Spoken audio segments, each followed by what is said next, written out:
So I decided to do this video, you guys, because I took out my extensions and they were crochet, so that's why the braids look a little rough. And I did my edges a little bit, but I'm actually about to get in the shower, and I just wanted to, kind of show you guys.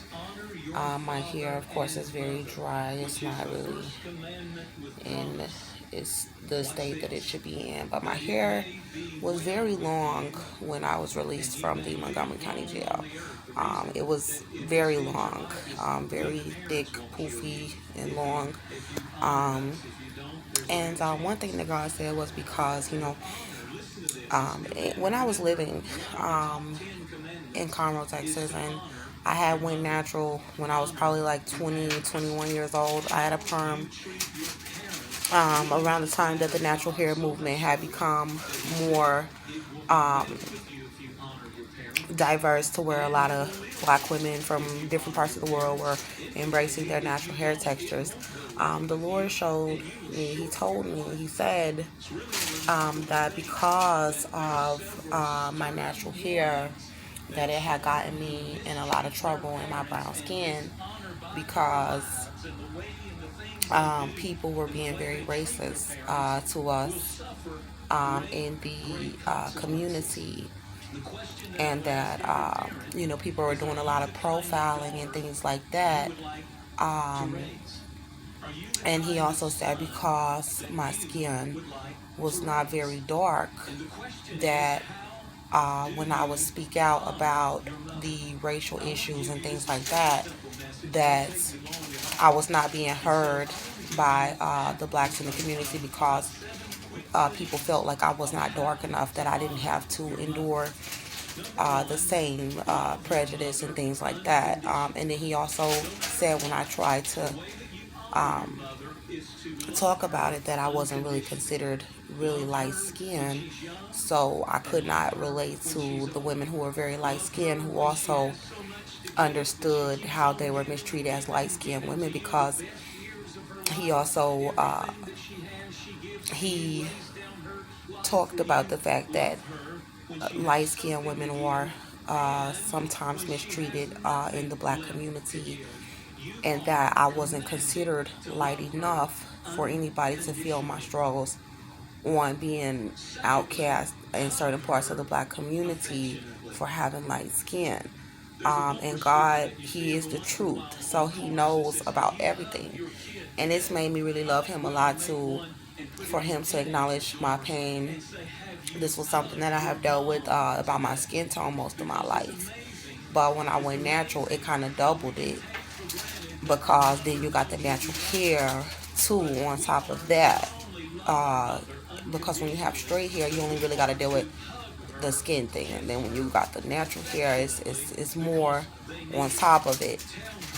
And he acknowledged the wars that go on between the Dominican, the Puerto Rican girls, and myself, because a lot of times we have around the same skin tone, but because my hair is the afro texture, that a lot of the black Dominican girls and the African Puerto Rican girls, they were demeaning me like they were better than me, because I was Afro American and I was not Puerto Rican and I was not Dominican.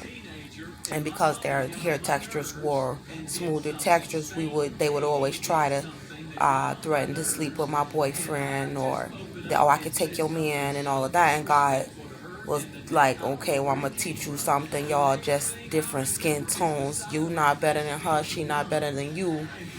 And He told me my ethnicity, because I didn't really know.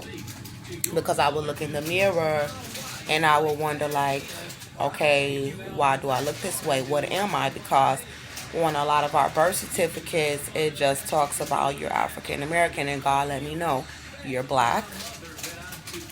You're black, but you're African and you're Indian. And I knew about the Indian from my grandmother's side, and he just confirmed that that's what I was. And he was like, I want you to be very confident when these other women, who are Dominican and Puerto Rican and feel like y'all got a little bit of the same skin tone and they feel like they can demean you because of the texture of your hair. He's like, okay, well, if they can take your man, because that's all they can really say is, I can take your man. And that's what they was saying. And God was showing, like, this is what they saying. They over here making it seem like, oh, I can take your man. He was like, okay, ha ha, don't make me laugh. Tell him, ha ha, don't make me laugh. Because I can get another man. And that's pretty much how the Lord has began to build my confidence. I actually relaxed my hair when I got out of the jail because it was so thick and I had a big old puffball, and it was hard to comb. And I noticed that people were trying to make it seem like because I had long, curly hair, and you all know how natural hair can look when you out on the streets and you ain't got nowhere to stay. I feel like and they were profiling me based off of my hair, and they was taking pictures of me in the jail with my hair all over my head to try to make me look crazy.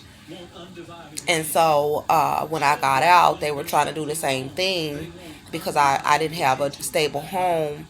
And people were trying to put me out their home with my natural hair all over my head when I didn't have a chance to comb it. Because if you know anything about natural hair, when it's thick like that, you got to take your time with it or you'll break it. Because if you try to rip through it quickly, it'll break it. So you have to be very tender with Afro American hair. It's very easy to comb. It's very easy to do. When I rebraid it, I'll let y'all see what it looks like. But it's very easy to maintain, but you just have to take your time with it. So I ended up putting a relaxer on it because it was so thick, and I didn't have time with being outside and trying to find somewhere to live. I didn't have time to be walking around with big old afro on my head when people was trying to make me out to be crazy and a prostitute. So I permed it, I relaxed it, and my hair texture is really, really soft. And the guys were trying to say that they wanted it straight all the time. The men that was helping me out, so I was straightening it for them, and it was burning it out. And next thing you know, all my hair was just burnt out, and I only had a few stragglers left. Not too long ago, and I just went on ahead and cut off the last little stragglers, and the natural hair had grown back. So now it's kind of short. It's grown, but it's not as long as it used to be, and I'm really upset about that because it took me a long time to start growing my natural hair down my back, but it's okay. But God just kept it real that I had those issues, and if there's anybody who can relate to the issues that I had, you can talk to me, you can message me, because that's very serious when the society persecutes someone because of the color of their skin. And if you're mixed, it's very hard to try to find someone to relate to. And it was very hard for me because I am mixed. And it was hard for me because I'm black and I'm mixed. So when you are considered a mulatto and you're mixed, then people will sometimes let you express how you feel. But when you're black, when you're considered black and you're mixed, there's not really a lot of places for us to go and get the therapy that we need, as far as the advice that we need about being mixed African Americans in the community, when we have to deal with the racism as well. A lot of people feel like, oh, you light skin, you don't know our struggle or whatever. But yes, I do, and God said I do. I do understand. So I'm gonna post a picture of my hair when I first permed it, and I put some jam on it, and it is not even holding the edges down or whatever. Um, so I'm gonna show you a picture of what my hair looked like. This was like a few weeks after I permed it, probably, so it was burning out. I had kind of burned it off a little bit, but it was very long. But I'm gonna show you a picture of it when I was straightening it, and it had already started to break off. You can tell on the edges that it already started to break off. And I do hair, so I'm about to do my hair. Hopefully it turned out good because I'm very stressed out right now. I used to work as a braider in a hair salon to try to earn an apprenticeship through the stylist. And I did that while I was in college. So I'm going to braid it. I'm probably going to do it really quickly, but I'll let you guys see the results.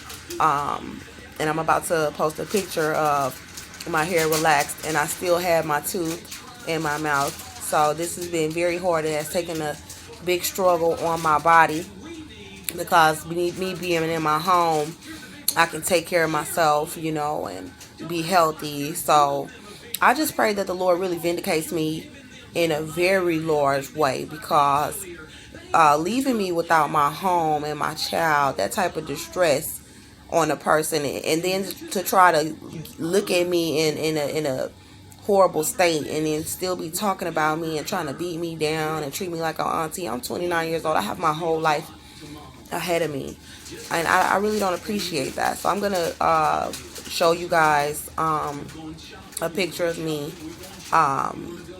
and just see like some of the toll that this has taken on my body. And I might even, I don't know, I might not post a picture of my natural hair or whatever, because I don't have too many pictures of it when it was kind of like at least blown out a little bit, like, and it was horrible. I'm telling you, I mean, it really was, because I was in other people's house, and I didn't have, all the things I needed to take care of myself. It wasn't really a good environment. So I'll show you that one picture though. So this was all my real hair, and it had already started to fall off, if you could see around the hairline, from flat ironing, and it was much longer down to like almost like by my breast longer, and down my back. And I'm very upset about the distress that I've been through.